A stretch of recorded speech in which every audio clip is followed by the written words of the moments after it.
빌립보서 3장 9절에 보면 사도 바울이 했던 한 유명한 고백이 있습니다. 그 안에서 발견되려 함이니, 그 안에서 발견되려 함이니. 진정한 우리의 정체성은 세상이 평가하는 것이 아닙니다. 참된 성도의 정체성은 주님을 찾다가 주님에 의해서 발견되는 우리의 정체성이라는 것이죠. 아가서 3장 6절로 11절에는 네 가지 성도의 아름다운 정체성이 등장합니다. 그 말은 존귀하신 예수 그리스도의 네 가지 정체성이 등장한다는 뜻이죠. 그리고 예수님의 그 네 가지 정체성은 예수님께서 이루고 계신 그리고 장차 이루실 네 가지 아름다운 사역을 상징적으로 묘사합니다. 자, 그렇다면 아가서 3장 6절로 11절에 발견되는 예수님의 아름다운 네 가지 정체성은 과연 무엇일까요? 첫째는 예수님이 우리의 영원한 구속주가 되신다는 것입니다. 아가서 3장 6절은 다음과 같은 특별한 질문 하나로 시작합니다. 모략과 유향과 상인의 여러 가지 향품으로 향내 풍기며 연기 기둥처럼 거친 들에서 오는 자가 누구인가? 라고 말씀합니다. 앞서 우리는 아가서 1장 13절에서 등장하는 모략의 향내를 풍긴다라는 말이 예수 그리스도의 죽음과 십자가를 상징한다고 배웠습니다. 우리를 향한 어린 양의 대소, 모략은 그 어린 양의 십자가 죽음을 나타냅니다. 우리가 잊지 말아야 하는 것은 하나님의 마음은 바로 이 사건이 단지 지상에서 끝내신 사건만이 아니라 심지어 도래할 영원한 새하늘과 새 땅에서도 기억하시는 사건이라고 성경에서 말씀하신다는 것이죠. 마태복음 2장 11절에 보면 동방 박사들을 통해 예물의 하나로서 모략을 예수님께 드렸습니다. 하지만 마지막 성경인 요한계시록에서조차 이 대속적 죽음을 상징적으로 표현하는 죽임당하신 어린 양의 정체성이 변치 않고 등장한다는 사실이죠. 여러분, 요한계시록에서조차 가장 많이 등장하는 예수님의 정체성이 무엇인 줄 아십니까? 다름 아닌 어린 양 예수라는 것입니다. 약 26번에 걸쳐 반복해서 등장합니다. 예수 그리스도의 십자가 사랑은 영원히 경배받기에 합당한 하나님의 사랑의 절정이라는 뜻인 것이죠. 계시록 5장 12절에는 큰 음성으로 이르되 죽음을 당하신 어린 양은 능력과 부와 지혜와 힘과 존귀와 영광과 찬송을 받으시기에 합당하도다 하더라 말씀합니다. 그뿐입니까? 영원한 하나님의 도성 새 예루살렘을 다른 어떤 정체성이 아닌 어린 양으로 묘사합니다. 성 안에서 내가 성전을 보지 못하였으니 이는 주 하나님 곧 전능하신 이와 및 어린 양이 그 성전이심이라. 그 성은 해나 달의 비침이 쓸데없으니 이는 하나님의 영광이 비치고 어린 양이 그 등불이 되심이라. 아멘. 이것이 바로 구세주 되신 예수님의 정체성인 것입니다. 그 안에서 발견되는 우리는 다름 아닌 구원받은 자라는 것이죠. 두 번째는 예수님이 우리의 영원하신 대제사장이시다라는 것입니다. 아가서 3장 6절에 등장하는 두 번째 유향의 향내를 풍긴다라는 말은 우리의 중보자 되신 대제사장으로서의 예수님을 상징적으로 묘사하는 말씀입니다. 자, 그런데 이 유향은 성막의 기구인 분향단과는 뗄래야 뗄 수 없는 관계에 있습니다. 분향단은 문자 그대로 향을 태우는 곳입니다. 성경은 분향단에서 피어오르는 그 향이 성도의 기도임을 상징적으로 묘사합니다. 다시 말하면 분향단이란 영적인 의미에서 우리를 위해 중보하시는 대제사장 예수 그리스도를 뜻한다는 것입니다. 흥미로운 사실은 모략과 유향과의 관계입니다. 모략은 구속주를 상징하고 유향은 대제사장을 상징하는데 성막의 구조에 보면 두 개의 단이 등장합니다. 하나는 번제단, 또 하나는 분향단이죠. 그런데 성막들의 번제단에서는 번제를 위한 희생 제물의 피가 끊임없이 흐른 반면 성소 안의 분향단에서는 항상 향이 피워지고 있다는 것입니다. 그리고 두 단은 위의 그림처럼 서로 평행선 가운데 위치하고 있습니다. 자, 여기서 중요한 것은 하나님의 영광이 이 두 단 모두에 임했다라는 것이죠.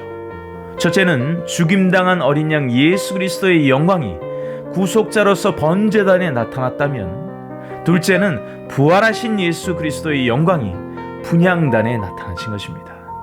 중요한 것은 성경에서 상징하는 유향은 언제나 기도를 상징한다는 것입니다.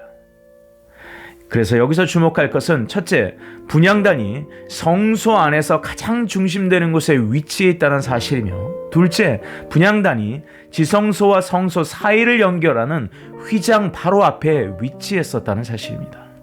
이것은 분향단 자체가 하나님 아버지와 인간 사이의 중보자 되시는 예수 그리스도를 뜻하기 때문인 것이죠. 성막의 구조상 기도의 향단을 거치지 않고서는 결코 하나님 앞으로 가까이 갈 수 없다라는 그 의미가 함축되어 있는 것입니다. 그러므로 분향단은 영적으로 예수 그리스도를 상징하는 것입니다. 우리가 기도할 때 왜 반드시 예수 그리스도의 이름으로 기도합니다, 아멘 이라고 해야 합니까? 예수님이 우리의 중보자가 되신 영원한 대제사장이시기 때문입니다. 그러나 꼭 기억해야 할 한 가지 차이점이 있습니다. 번제단에 임한 불은 인간에 의한 불이 아닌 하나님으로부터 내려진 불이라는 점이며, 분향단의 불은 종일종에 우리가 꺼뜨리지 않아야 하는 불이라는 점입니다. 이것은 중보자 되신 예수 그리스도의 본을 따라 이 땅을 살아가는 성도들이 중보자로서의 사명에 대한 제사장으로서의 의무와 책임이 있음을 명시하는 하나님의 뜻인 것입니다. 요한계시록 8장에 보면 하늘 보좌 앞 제단 위 금향로에 쌓은 성도의 기도는 마지막 때 하나님의 공의의 심판을 풀어내는 능력이 된다라고 성경은 말씀합니다. 또 다른 천사가 와서 제단 곁에 서서 금향로를 가지고 많은 향을 받았으니 이는 모든 성도의 기도와 합하여 보좌 앞 금제단에 드리고자 함이라. 향연이 성도의 기도와 함께 천사의 손으로부터 하나님 앞으로 올라가는지라. 천사가 향로를 가지고 제단에 불을 담아다가 땅에 쏟음에 우레와 음성과 번개와 지진이 나더라. 아멘. 세 번째는 예수님이 우리의 영원하신 왕이요 신랑이 되신다는 것입니다. 장차 이 땅에 재림하실 예수님은 왕이자 동시에 신랑이신, 그리고 신랑이자 동시에 왕이신 모습으로 예루살렘 성 보좌에 앉으실 거라는 사실이죠.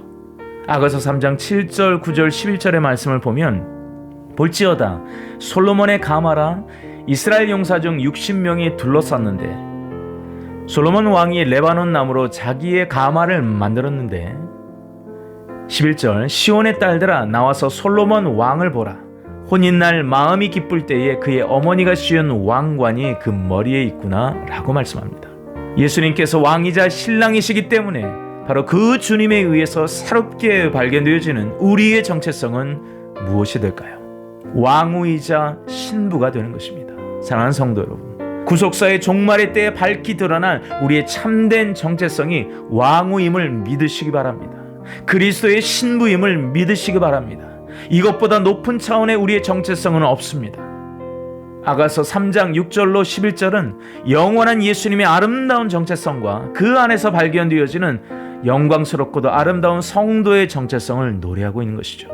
또한 아가서 3장 6절로 11절은 신부의 모든 것을 사랑해서 산간 벽종까지 행차하시는 왕의 혼인 행렬을 구체적으로 묘사합니다.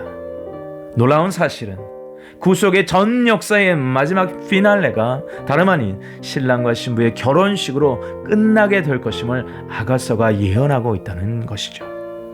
이것은 재림하실 신랑이신 주님, 왕이신 주님께서 완성하실 구속의 완성이자 사랑의 완성을 약속하고 계신 하나님의 마음, 하나님의 열정, 그리고 하나님의 열심인 것입니다. 바로 주 예수 그리스도를 믿는 저와 여러분들을 향한 하나님의 은혜인 것입니다. 우리의 환경이 아무리 어렵고 힘들어도 눈을 들어 하늘을 바라보시기를 바랍니다. 그 영원한 천국의 도성에서 주와 함께할 그 날이 다가오고 있습니다. 마라나타, 주 예수여 어서 오시옵소서. 함께 기도하겠습니다. 찬양과 영광을 받으시기에 합당하신 하나님 아버지, 주님을 찾다가 주님에 의해 새롭게 발견되어지는 우리의 영광스러운 정체성, 우리의 영원한 정체성을 허락하여 주셔서 감사와 찬양과 영광을 올려드립니다. 이 마지막 때에 주를 향한 새로운 목마름을 허락하여 주옵소서. 갈급한 그 심령이 우리의 감사의 예배와 중보의 기도의 향으로 하나님께 흠양하시기를 원합니다. 무엇보다 신부의 마음을 허락하셔서 거룩과 정결로 사랑과 갈망함으로 주를 기다리는 이 시대의 순결한 신부로 나아가게 하여 주옵소서. 하루속히 다시 오실 왕 대신 신랑 예수님의 길을 우리의 삶으로 예비할 것을 다짐하며 예수님의 이름으로 간절히 기도 올리옵나이다. 아멘.